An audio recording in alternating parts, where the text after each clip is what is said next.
వాస్తు సంబంధించి మరిన్ని విశేషాలు తెలుసుకోవడానికి, మీ ఇంటి ప్లానింగ్ మరియు వాస్తు సమస్యలు తెలుసుకోవడానికి మా ఛానల్ సబ్స్క్రైబ్ చేయండి, లైక్ చేయండి, అలాగే షేర్ చేయండి.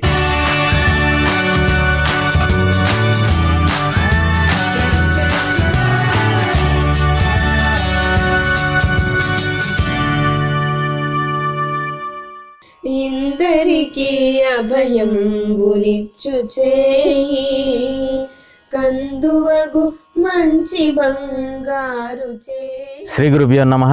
శ్రీమతే రామానుజాయ నమః. శ్రీవాస్తు ప్రేక్షకులకి నమస్కారం. అయితే మనం దక్షిణ గృహాలు ఇలా కట్టకూడదు, వాళ్ళు ఇలా కట్టారు కాబట్టి అవి ఇలా ప్రాబ్లమ్స్ ఉంటాయి అనేది మనం వీడియోలు చేస్తున్నాం. అయితే మనం దక్షిణ గృహాలు కనీసం మనం ప్లానింగ్స్ ఒక 20-30 దాకా ఇచ్చుంటాం. అది కూడా నేను ఎక్కువగా సాధ్యమైనంత వరకు నా దగ్గరికి వచ్చేవాళ్ళు కావచ్చు ఏదైనా, ఎందుకంటే సైజు అంటే దక్షిణం 80 గజాలు 100 గజాల్లో గృహాలు ఉండేవాళ్ళు మనని సంప్రదించిన వాళ్ళు ఎక్కువ మంది ఉన్నారు. వాళ్ళకి మనం ప్లాన్ ఇవ్వడం జరిగింది.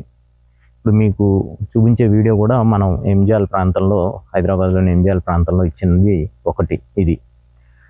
అయితే వాళ్ళు దక్షిణం చూస్తే వెడల్పు వచ్చేటప్పటికి 20 లోపే ఉంది, లోతు వచ్చేటప్పటికి 50 దాకా ఉంది, 45-50 అంటే 100 గజాల లోపు, 100 గజాలు సుమారు అనుకోండి. అలాంటి దానికి మనం దక్షిణం దానికి ప్లాన్ ఇవ్వటం జరిగింది.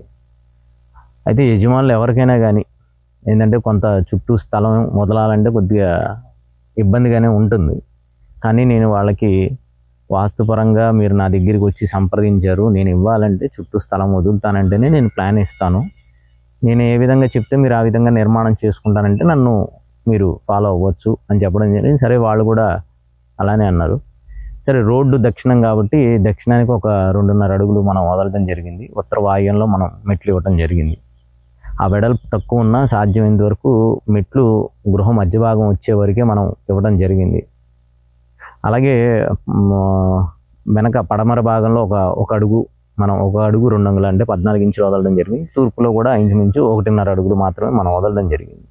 అయితే గృహం నిర్మాణం చేసేటప్పుడు గ్రౌండ్ ఫ్లోర్లో వాళ్ళు కొంత పార్కింగ్ కావాలనుకున్నప్పుడు మీరు చూస్తే ఆ గృహానికి దక్షిణ పడమర వైపే మనం మొత్తం ఒక సింగిల్ బెడ్రూమ్ ఉన్న గృహం అనేది ఇవ్వడం జరిగింది. కిందన గ్రౌండ్ ఫ్లోర్లో ఓన్లీ ఒక సింగిల్ బెడ్ ఉన్న గృహం ఇవ్వడం జరిగింది. పైకి వచ్చేటప్పటికి మనం సింపుల్గా వాళ్ళకు ఉండే అవకాశంలో కూడా వాళ్ళు డబుల్ బెడ్రూమ్ అనేది వాళ్ళు అడగలేదు, ఎందుకంటే దానికి ఆ స్థలానికి అంత అవకాశం ఉండదు.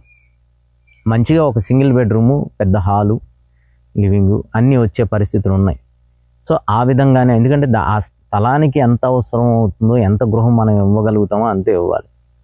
అంటే మనం ఏదైతే 2.5 అడుగులు దక్షిణంలో ఇచ్చామో దాన్ని పెంచేసి పడమరలో 1 అడుగు ఇచ్చాం కాబట్టి 14 ఇంచులు ఇచ్చాం కాబట్టి దాన్ని పెంచేసి, తూర్పులో 2 అడుగులు ఇచ్చాం కాబట్టి దాన్ని పెంచేస్తే మనకు కావాల్సినట్టు గృహం డబుల్ బెడ్రూమ్ కాదు, ఇంకా అవకాశం ఉంటే అందులో చిన్న చేసి ట్రిపుల్ బెడ్రూమ్ కూడా ఇచ్చే పరిస్థితులు ఉన్నాయి. ఇంజనీరింగ్ వ్యవస్థలో ఏవైనా చేయొచ్చు. కానీ శాస్త్రపరంగా నిర్మాణం చేయాలనుకున్నప్పుడు మాత్రం అక్కడ ఎలాంటి ఇబ్బందులు వస్తాయి అనేది మనం చెప్పడం జరిగింది. మీరు డబుల్ బెడ్రూమ్ తీసుకుంటే ఎలా ఉంటుంది, సింగిల్ బెడ్రూమ్ తీసుకుంటే ఎలా ఉంటుంది అంటే ఒక హాల్ అనేది పరిపూర్ణంగా వస్తుంది వాళ్ళకి. ఎందుకంటే ఉన్న 14 అడుగులు 15 అడుగులు, ఎందుకంటే వన్స్ ఎప్పుడైతే 18 అడుగులు వెడల్పు ఉందో దానిలో మన తూర్పులోను పడమరలోను కట్ చేసిన తర్వాత గృహం అనేది చిన్నగా ఉంటుంది. ఆ చిన్న దాంట్లోనే డబుల్ బెడ్రూమ్ లాగా చేయాలంటే హాల్ అనేది ఇంచుమించు చాలా చిన్నగా వస్తుంది. అది సింగిల్ బెడ్రూమ్ అనేది పర్ఫెక్ట్గా వస్తుంది. కిందన ఎలాగో మనం ఒక 2 రూమ్స్ ఇవ్వడం జరిగింది. వాళ్ళకి వంటగది ఏం అవసరం లేదన్నారు. ఒక షట్టర్ లాంటిది దక్షిణ నైరుతిలో పెట్టుకుంటా ఉన్నారు వాళ్ళ కోసం అని చెప్పని. సో ఒక సింగిల్ బెడ్రూమ్ సపరేట్గా ఎవరన్నా వచ్చినా కిందన గ్రౌండ్ ఫ్లోర్లో మనం ఇవ్వడం జరిగింది. పెద్దవాళ్ళు వచ్చినా ఏదన్నా వచ్చినా ఒక గెస్ట్ రూమ్ లాగా, పైన వచ్చేటప్పటికి చక్కగా సింగిల్ బెడ్రూమ్ అనేది ఇవ్వడం జరిగింది. అయితే మనం దక్షిణంలో ఇచ్చిన వీడియోలు ఇంతకు ముందు కూడా ఉన్నాయి. దీనికన్నా కొద్దిగా ఒక 10-20 గజాలు ఎక్కువ ఉన్నది డబుల్ బెడ్రూమ్ కూడా మనం ఇచ్చినవి ఉన్నాయి కొన్ని, మీరు ఆ వీడియోలు కూడా చూడొచ్చు. కాకపోతే ఏంటంటే ఆ ఉన్న సైజుని బట్టి మనం ఇవ్వడం అనేది జరుగుతుంది. ఏదో పొడవు ఉండి కొద్దిగా వెడల్పు ఎక్కువ ఉంటే ఆ గృహం కరెక్ట్గా వస్తుంది. కానీ దక్షిణ గృహం సాధ్యమైనంత వరకు ఎందుకు చెప్తున్నాం అంటే, నిర్మాణం చేసుకునేటప్పుడు పర్ఫెక్ట్గా వాస్తుపరంగా చేసుకుంటే దానిలో ఉండే ఎదుగుదల మీకు తూర్పు ఉత్తర గృహాల్లో ఉండదు. అది ఎవరికి అర్థం కాదు. దక్షిణం అనేటప్పటికి అందరూ భయపడిపోతుంటారు. అంటే దక్షిణ స్థలం అండి వచ్చింది ఉంది కానీ అందరూ ఏం కట్టుకుంటామండి, తూర్పు స్థలం చూస్తున్నాం లేకపోతే ఉత్తర స్థలం చూస్తున్నాం అని చెప్పి అందరూ అంటూ ఉంటారు మన దగ్గరికి వచ్చి. మీ దగ్గర ఎటువంటి స్థలం ఉన్నా కానీ పర్టికులర్గా మా దక్షిణం అండి లేదా మా పడమరండి అని అనుకునే వాళ్ళు మాత్రం ఖచ్చితంగా మనం సంప్రదిస్తే చక్కగా వాస్తుపరంగా ఇబ్బందులు లేకుండా మనం నిర్మాణం చేస్తాము. కాబట్టి ఎవరన్నా దక్షిణ గృహం కట్టుకునే వాళ్ళు ఈ విధంగా మీరు గమనిస్తే, అంటే గ్రౌండ్లో పార్కింగ్ ఇవ్వాల్సినప్పుడు ఖచ్చితంగా ఆ విధంగా తీసుకోవాల్సిందే. ఖచ్చితంగా దక్షిణం నుంచి ఉత్తరం దాకా గ్రౌండ్ భాగంలో వదలాలి మనకు కావాలి అనుకుంటే పార్కింగ్. లేదు కింద గృహం కట్టుకుంటా అంటే దానికి వేరే విధంగా మనం చేస్తాం ప్లానింగ్ అనేది. మొత్తం కింద ఫస్ట్ ఫ్లోర్ అన్ని గృహమే కట్టేసుకుంటాం అంటే అది వేరే పద్ధతిలో మనం చేసుకోవచ్చు.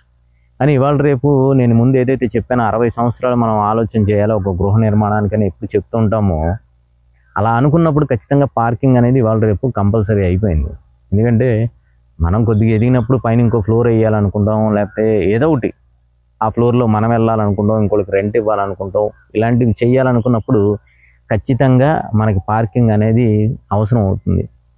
ఫ్యూచర్లో కూడా ఇప్పుడే ఆల్రెడీ గవర్నమెంట్ కొన్ని నామ్స్ పెట్టింది, పార్కింగ్ కోసం ఇంత వదలాలి, చుట్టూ ఇంత వదలాలనేది.